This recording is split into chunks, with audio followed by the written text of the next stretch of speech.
When it comes to music, everyone has a totally unique taste. So when a song comes on that perfectly fits your mood, it kind of feels like magic. And at Credit Karma, we do the same thing, but for your finances. We got tired of the financial system giving broad, impersonal, and irrelevant advice to everybody. So we created a way for you to cut through the noise and find offers and recommendations that make sense for your specific money goals. So you know the guidance you're getting is truly custom to you.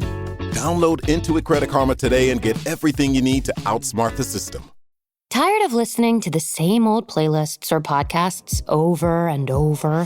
Maybe it's time to mix things up. Try something new. Hit explore. Before you've even put your buds in, grab a bowl of Pebbles cereal and put some fun in the mix. You'll be listening to the good stuff soon enough. Fruity and Cocoa Pebbles cereal. Less blah, more yabba dabba doo. Head to your nearest grocery store to buy Pebbles cereal now. Yabba dabba doo and the Flintstones and all related characters and elements. Copyright and trademark Hanna-Barbera.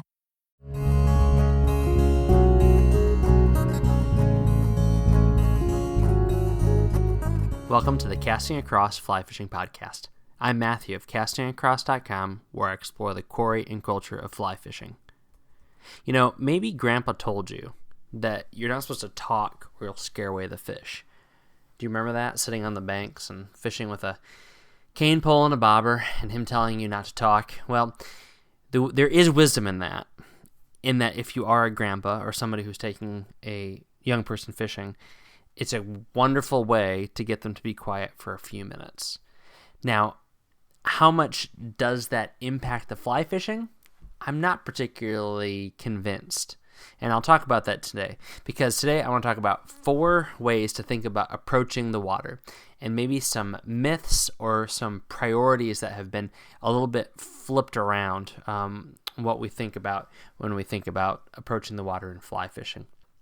So perhaps, Grandpa told you something about how you're supposed to be quiet when you're fishing, or maybe you watched a super artsy video on YouTube or a fly fishing film festival where the anglers moved incredibly slow like herons stalking trout.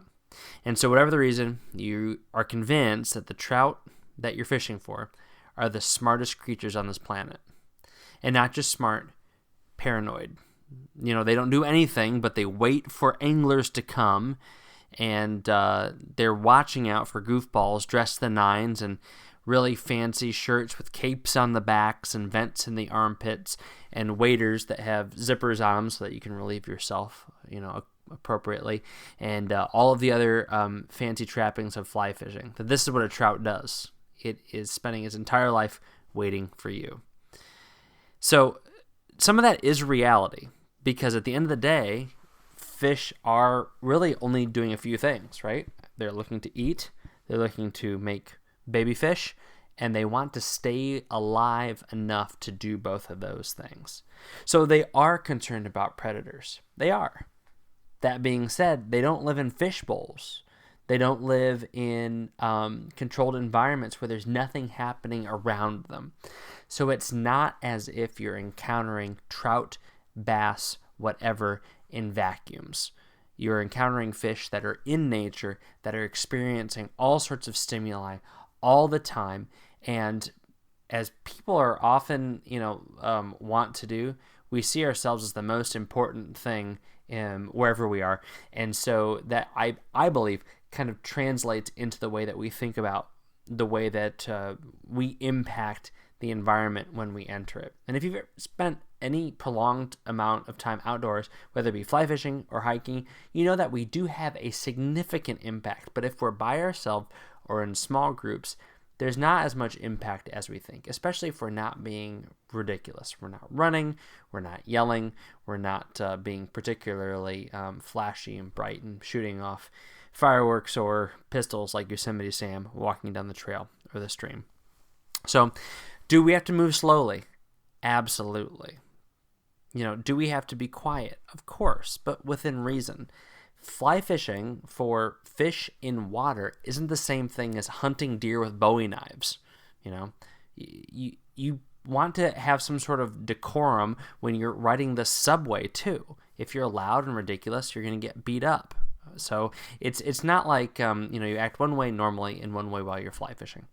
So there's a lot of folklore in fly fishing, and about a lot of unwritten rules, or actually written rules if blogs and books count, about how fly fishers are supposed to approach the water. And some of that is really hard to get away from. It's easy to say, hey, don't go running into the river. Hey, don't be yelling up and down stream to your buddies. But a lot of us do think that, you can't wear a hat with a bright logo on it. You can't have a pair of waders that have a contrasting zipper that's going to spook and frighten all the fish. I've heard these statements, I've heard these arguments, and you've seen it reflected in what manufacturers are doing. Some of it, with the camouflage waders and the camouflage jackets and things like that, which, truth be told, I wear that stuff not because I think I'm tricking the fish, but because I have it and it works really well for hunting. And so why spend a lot of money on a fly fishing jacket and a hunting jacket? So I'll wear my mossy oak. So if anything, the fish will think there's a really handsome shrub coming down the middle of the stream. But I've heard that argument that you can't have anything that stands out. We'll talk about that here in a second. But all of these things, the way that we look, especially the minutia of it, the way we approach water matters, but it doesn't matter nearly as much as how you present your fly. So you could be the stealthiest person in the world, you can be the quietest person in the world, you can wear a ghillie suit, one of those leaf and grass-covered ponchos as you creep up on the stream. But if you don't know how to present the fly with a natural drift, it's not going to do anything for you. The fish aren't going to be fooled by you or by their by your fly. So this isn't a list. I'm going to go through 4 different things. It's not really a list. It's kind of like a hierarchy. Things that I would say are most important to least important. But even then, circumstances are going to dictate which is best and which is worst. What you have to really emphasize and what you don't. So it's kind of like a dry fly. So, you look at the pattern of some traditional catskill dry fly, and would it be nice to have Spanish muskrat hindquarter hair for the tail on that fly to make it match exactly what was tied 85 years ago? Absolutely. But if you use super value brand rabbit fur, it'll do just fine because it's more about presentation. It's one variable, one facet in a multitude of elements that go into the presentation, and you're part of that presentation. You are part of presenting the fly to the fish, where you stand, how you cast, where your line is, where you are in relation to the sun, where your line is in relation to that fish, are all part of the presentation. It's a whole lot more than just that fly. So here are a few things to think about. First thing, color. So I worked for Orvis years ago, and they used to produce and sell a shirt called the Patch Madras shirt. And this thing would always be on the back of the catalog. And it, in one sense, was ugly as sin, but it was so kind of gaudy that it was spectacular. It was all of these 2 or 3 inch irregular squares. So the squares were regular, of course, it makes it a square, but they were different size squares kind of patched together in this hideous shirt. But such that you thought, what? I could wear that shirt in Key West and really have a wonderful time. So this thing was the ugliest shirt you could think of. And honestly, you could wear that trout fishing, and in virtually every situation, that shirt, a blaze orange shirt, or a Realtree camo shirt, it's not going to matter. First of all, have you ever been underwater and looked up? Now, I understand that trout have better peripheral vision than us. They also spend the entirety of their lives looking up and out of the water. At the same time, you don't have the same sort of visual acuity looking through the water column, through the refraction of light, and with a less advanced eye structure as humans do. So trout aren't seeing the things the same way that we are. And if you've ever seen that diagram, which you just Google how fish see, and you'll see that there's a narrow cone, and once it hits the surface of the water, it goes wider. Well, the reality is that as long as you're not on top of the fish, you're probably going to be obscured. As long as you're not standing on a ladder, as long as you're not up in a tree, and any of those things, you're probably going to be obscured. And even then, if you're far enough away from the fish, you're going to be obscured simply because you are at a distance. So if you're wearing that gaudy, multicolored shirt, or just whatever shirt you happen to have on, you're going to catch fish. And here's why I know that. For years and years and years, I fished with a drab hat. It was tan and olive, and it had a very muted brook trout pattern on the front of it. And that was my fly fishing hat. I wore that all the time. Then I switched over to a Chicago Cubs hat that was bright blue, and I wore it all the time, fishing and working on roofing and working out in my yard, and it went from bright blue to dark blue. I didn't see any sort of drop off or when I went from the drab hat to the bright hat, and I didn't see an increase in fishing over the years as my hat became more drab. And then when that hat completely died, I switched over to a bright orange Chicago Bears hat. Did not see any drop off in my fish that I was catching. And a lot of people say that the hat is the first thing you see. I have a bright orange vest. My sling pack is bright orange. And honestly, not only do I think the fish don't care, but and another caveat, I fish a lot of spring creeks, and if there are fish that are going to be particular and that are going to be spookier, it's these fish. The water moves very, very steadily, not a lot of broken water, crystal clear, and the fish have a lot of predators because it's small water. So the herons and the muskrats and beavers and things like that, they can get into them very, very easily. So these fish aren't stupid. And I was wearing my bright blue, my bright orange hat, not having any problems getting into those fish. The other thing about bright orange, and again, fishing in some places I fish, I would rather spook fish and not get shot by hunters than, be super, super sneaky. So anyway, that's a short word on colors. The second is sound. So small streams and those spring creeks I just mentioned are the exception on this list. But noise is a perfect example of how the size of a river can really dictate your approach.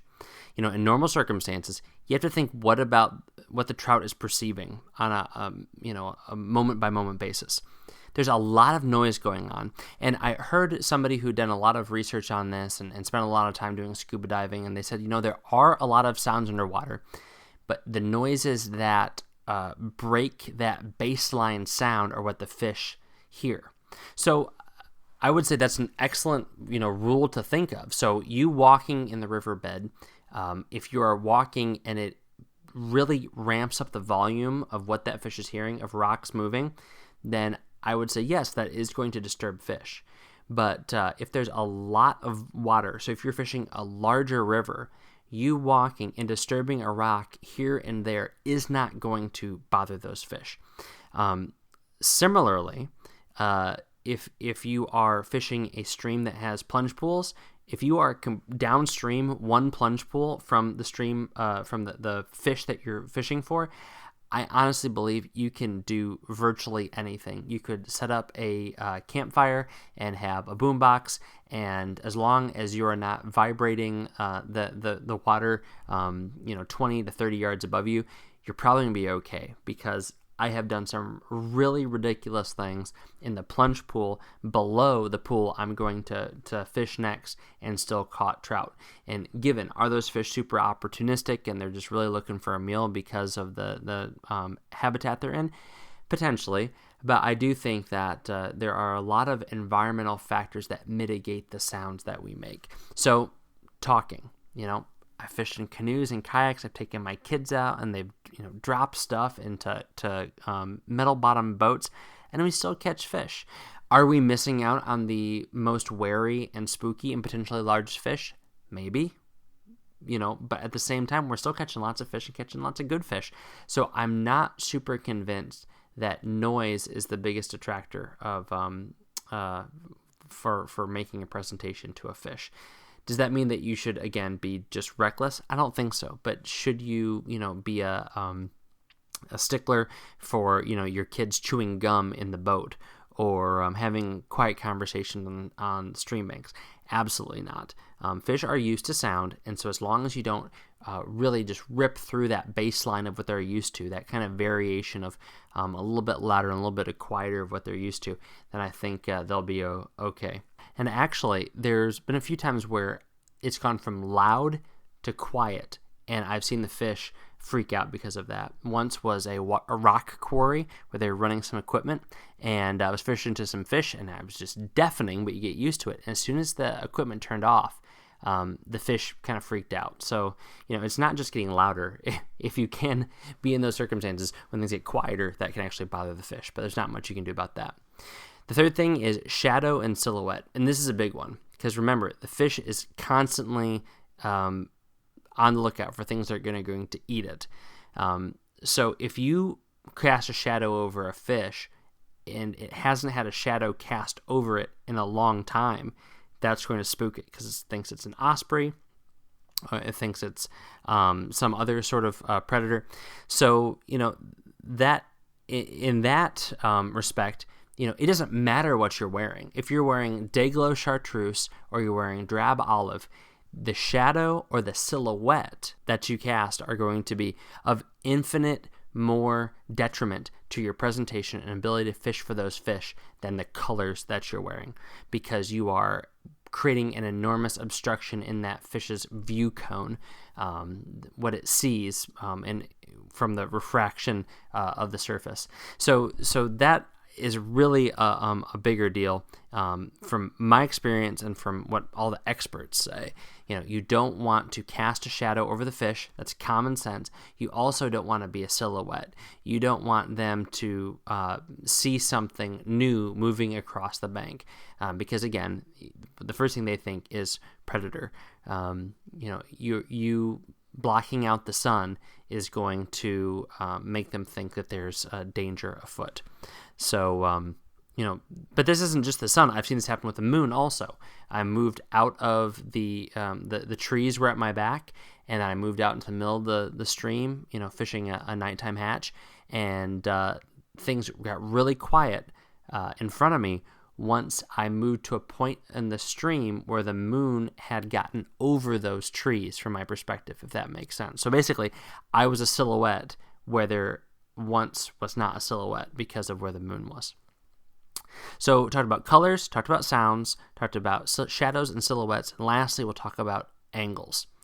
And so this is I think the most important thing to think of. And your angle actually influences your shadow and silhouette, and influences whether the colors you are wearing or aren't wearing have any bearing on your presentation. And so that's why this is the most important thing to think about. Your angle of approach is the most important variable to consider when stalking fish.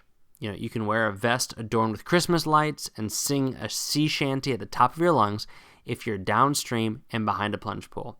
If you're low, if you're past the fish, you're out of their sight line. So this is where planning and patience and foresight come into play. If you take the right angle to pursue your fish and to plan your casts, and even visualizing, okay, where's my back cast going to go? Where's my line going to go? Taking some extra time to hike to the right spot, to wade to the right spot. These variables will put you in the best position and eliminate all these other things that you might need to think about if you're a little bit more haphazard in your approach to the fish. So might colors, sounds, and silhouettes matter? Yes, if you're on top of the fish, but if the stream's topography and geology and all those things line up, if you're able to wade safely, then get into position, and you can probably make a little bit of noise, probably wear a bright color, and probably stand wherever you want to stand, because your position is not going to influence that fish and what it's currently doing, whether it be feeding or not.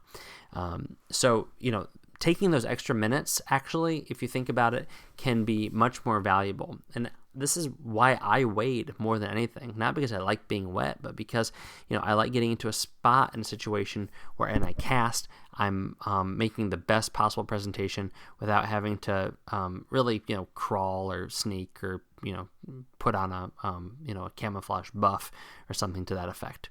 So there you have it. 4 tips of varying helpfulness. remember, you're smarter than a fish.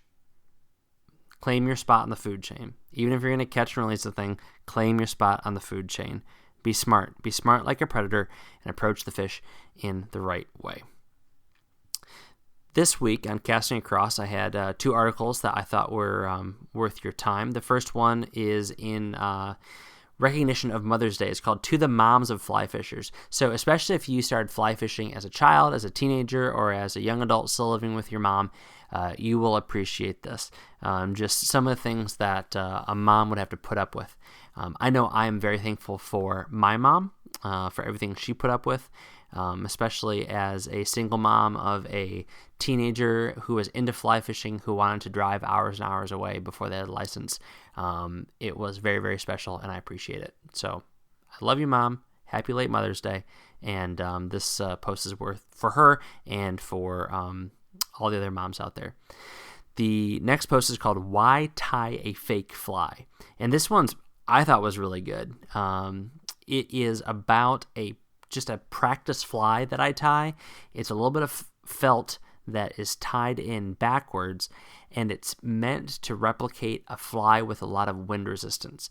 It can be dry, it can be wet, but I found that wind-resistant flies are flies that require the greatest adjustment to my casting stroke, more than flies with a lot of weight, more than flies that are larger, but flies with wind resistance. So think cup-faced poppers, think articulated streamers.